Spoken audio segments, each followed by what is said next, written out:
पाकिस्तान के defence minister ने एक वार्निंग दी है इंडिया के लिए। उन्होंने धमकी दी है भारत को कि हम भारत को मलबे तले दबा देंगे, उसके अपने वॉर प्लेन्स के मलबे तले दबा देंगे। ये उनका कहना था। एक भौंकने वाला होता है काटने वाला। ठीक है, ख्वाजा आसिफ से बोलो कि भाई तू तो भौंकने वाला है, तू तो दूर ही रह, तेरे बस की बात नहीं है।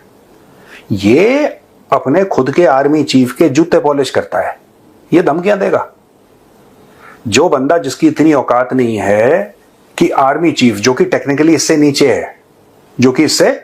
है, वो उसको पानी नहीं पूछ रहा, उसको कुर्सी पे बैठने को नहीं बोल रहा, हर जगह आर्मी चीफ जा रहा है। और खाजा आपने किसी भी civilized country, because Pakistan is a highly uncivilized country, आपने किसी और मुल्क में देखा है ऐसा कि डिफेंस मिनिस्टर जो है उसको कुत्ता नहीं पूछ रहा और आर्मी चीफ हर जगह जा रहा है? धमकी भी सीरियस जगह से आनी चाहिए, नॉट बड़ी नॉन सीरियस चेले चपाटे चमचे टाइप के।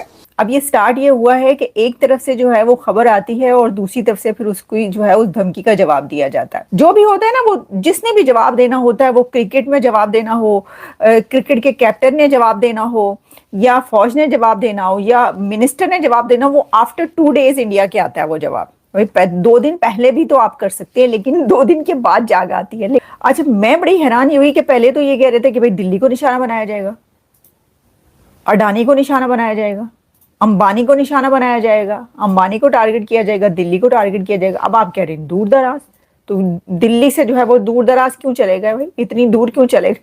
पहले तो इतनी करीब दिल्ली था। तो मुझे लगता है कि शायद उन्होंने ये कहा हो कि भाई एक सिरे से लेकर तो दूसरे सिरे तक जो है हम टारगेट करेंगे। वरना तो देखे ना, पहले तो उन्होंने कहा जी ऐसे ही असी खलोते हैं, तो दिल्ली की खैर नहीं है। तो दिल्ली दूरस्थ, दिल्ली से जो है ना वो बहुत दूर चले गए, वो कह रहे हैं जी दूर दराज तक। तो उनका कहना था कि जी एक सिरे से लेकर दूसरे सिरे तक हम जो करेंगे वो फिर वो जो है ना वो देखेगा जमाना, वो तो देख ही रहा कि एस्ट्रोलॉजर्स से लेकर और जितने भी एनालिस्ट, जो पॉलिटिकल एनालिस्ट हैं, जब आप वहां तक पहुंचते हैं ना, तो हर कोई ये कह रहा है कि 2026 या 2027 में मार्का तो होना है, एक और मार्का होने ही होना। अब देखें जो है वो बात क्या है, जब आप ये कह रहे हैं ना कि मलबे का ढेर बना देंगे, और आपने कहा जी एक सिरे से लेकर दूसरे सिरे तक कि भाई हमारी तबाही होगी, तो उनकी भी पूरा, उनको आपकी तो पूरे की पूरी तबाही होनी है, उनका तो आपने पूरा तबाह करने की कोशिश करनी है, फिर भी जो है ना एक आधा हिस्सा ही तबाह होना है। तो आपका तो टोटल जो है उनके एक हिस्से के बराबर है। इसको आप क्या कहेंगे? अच्छा, ये बात वो पहले भी कह चुके हैं, भी मैं आपको बताऊं, ये जरा ध्यान से, जरा भाई साहब जरा ध्यान से देखभाल के जो भी करना है करें। क्योंकि वो कह रहे हैं कि भाई वो जो है वो तो आपका तो उनके एक हिस्से के बराबर तो है। और दूसरा ये कि ऐसा तो नहीं है ना कि उनके पास जबरदस्त किस्म के वेपन्स ना हो, आपके पास हैं तो फिर उनके पास भी हैं। अब ये जो है फिर आप देख लें कि जब तक उनकी बहुत ज्यादा तबाही भी जो है आप करने की करें तो एक हिस्सा होगा, लेकिन उन्होंने जो है ना वो तो 3 मिनट ही लाने ने सारा कुछ ठा हो जाना। क्योंकि आपका तो छोटा सा था मुल्क है उनके सामने, मुल्क ही कितना आपका उनके सामने, मतलब कंपैरिजन अगर आप इसका करें तो ये कैसे होगा? अच्छा, ये ना वैसे मैं ये बात वैसे ही कर रही हूँ, मतलब ये कोई सेंसिबल एनालिसिस नहीं है जो मैं आपके सामने ये वाला पेश कर रही हूँ, क्योंकि ये बात ही नहीं करनी चाहिए। पहली बात तो मैं आपको ही बता दूं, आपको ये करने कौन देगा, ये बताएं, कौन करने देगा आपको? अभी 4 दिन की जंग हुई है, तो उस पर जो है वो कितने कंट्रीज, अमेरिका आगे, अमेरिका ने कहा बंद करो ये जंग, आपको बंद करनी पड़ी। ये तो अब चल रही है, बल्कि काफी जो पाकिस्तान के जो एंकर्स हैं वो ये बोल रहे हैं कि जी जो ये मीटिंग हुई है अभी हुकूमत की या शायद फौज की तरफ से जो भी हुई है वहां पे मीटिंग, जो भी ब्रीफिंग वगैरह हुई है, उसके ऊपर जी वो ये कह रहे हैं कि उसके अंदर उन्होंने कहा कि जी ये जो है ना ये जंग रुकवाई, प्रेसिडेंट ट्रंप ने जंग रुकवाई उनको, और फिर ये कि किसने राब्ता किया, ये भी तो बात है ना कि भाई डीजीएमओ का जो राब्ता हुआ किसने किया, वो तो सबके सामने है, बताया, और उससे इनकार भी नहीं किया पाकिस्तान ने कि हाँ जी राब्ता किया हमने जंग रोकने के लिए। तो ये है बात, ये है असल कहानी। अच्छा जी, ये तो हमने कर दिया। अब जरा क्रिकेट की जंग की हम बात कर लें सर। क्रिकेट की जंग की बात ये है कि 88 रन से, 88 स्कोर से, 88 रन से विमेन क्रिकेट टीम को भी शिकस्त दे दी है, डिफीट कर दिया है इंडिया ने। मतलब इतनी बुरी बदतरीन शिकस्त जिसको कहते हैं ना वो ये, मैं तो स्कोर और वो उसके जो आदाद शुमार फैक्ट्स एंड फिगर्स हैं वही देखकर हैरान रह गई कि इतना गंदा खेले आप। मतलब कि लड़कियों को बिल्कुल भी खेलना नहीं आता क्या पाकिस्तान? देखिए मैं आपको बताती हूँ क्या हुआ। सर 1 मिनट में आपको एग्जैक्टली बताऊं ना तो आप भी, खैर आपने तो देखा ही होगा, भारत ने पाकिस्तान को 88 रन से शिकस्त दे दी। और फॉर्चुनेटली, उस वक्त तो फॉर्चुनेटली ही होगा ना कि पाकिस्तान ने टॉस जीत लिया। भाई वाह, ये भी वैसे अजीब बात है, वरना तो हमेशा जो मेन टीम है तो हमेशा टॉस हारती है। अच्छा, हुआ ये कि पाकिस्तानी विमेन क्रिकेट टीम ने टॉस जीत लिया। अच्छा, और टॉस जीतते हुए जो है ना उन्होंने किया क्या अपने ऊपर जो है ना खुद ही वो बम चला दिए। वो ये किया उन्होंने कि भारत को बैटिंग की दावत दे दी।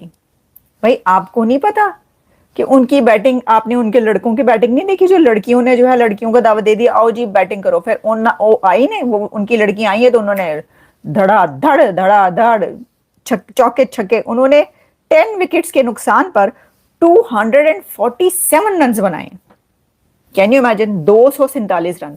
तो किसकी इसमें जो है ना इतनी मजाल थी, या किसके अंदर इतनी वो थी कि वो 247 ने आपने बनाने थे? मतलब पहले शीशा देख लें आईने में पहले जरा अपने आप को देख लें कि लड़के नहीं बना पाते। जो cricket team, main cricket team है पाकिस्तान की, जो बहुत अच्छी कही जाती है, वो 247 बना सकती है? बताएं मुझे। तो हुआ क्या, जो है वो 247 बनाए उन्होंने, तो वो जो है कोई 159 रन बनाकर आउट हो गए। उन्होंने कहा बस 150 काफी है, बहुत है, 150 कम है, हद होती है, बहुत स्कोर है 150। पाकिस्तानी टीम के लिए तो 150 स्कोर बहुत है, और वो भी विमेन क्रिकेट टीम के लिए 150 तो क्या बात है, बहुत स्कोर उन्होंने कर लिया। आप शुक्र करें 150 पे, वो 100 पे नहीं आउट हो गए, 50 और कर लिए लगा बना के। तो ये हुआ जी। तो ये हमने कहा कि जी उधर भी हारे हैं, तो पहले मेन क्रिकेट टीम हारी है और अब विमेन क्रिकेट टीम हार गई। जय हिंद दोस्तों, स्वागत है आप सभी का हमारे चैनल पर। आप देख रहे हैं इंडिया वेब न्यूज। पाकिस्तान के रक्षा मंत्री ने जो बयान दिया है कि भाई भारत अपने जेटों के मलबे के नीचे दफन हो जाएगा, मतलब क्या मजाक करता है बंदा। अभी मेजर साहब ने जो कहा ना, बिल्कुल सही कहा कि कुछ लोग भौंकते हैं, कुछ काटते हैं और कुछ चाटते हैं। इनका जो डिफेंस मिनिस्टर है वो चाटता है।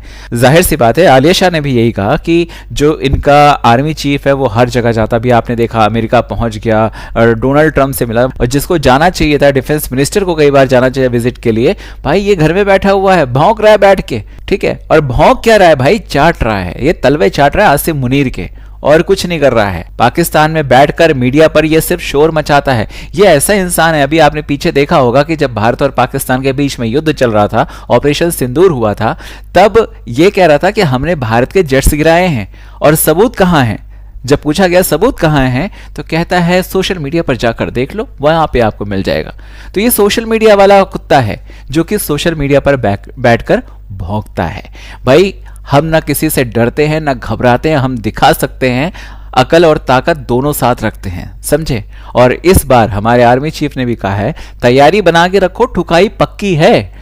और जो लोग ये बोल रहे हैं, चाहे वो एनालिस्ट हो चाहे वो एस्ट्रोलॉजर हैं, वो भी कह रहे हैं कि 2026 तक कुछ ना कुछ करिश्मा देखने को मिलेगा। तो भाई हम भी कहते हैं करिश्मा होना चाहिए, और ऐसा करिश्मा होना चाहिए कि पाकिस्तान का जो वजूद है ना, इस धरती से मिट जाना चाहिए। और भाई पाकिस्तानियों, इस शोर शराबे में बहको मत, अपने इस कुत्ते को शांति से बिठा लो, वरना मोदी साहब की वो बात आपको ध्यान में है ना, सुलटता है तो ठीक है, वरना हमारी गोली तो है ही है। सुलटा लो मसला अपने घर का।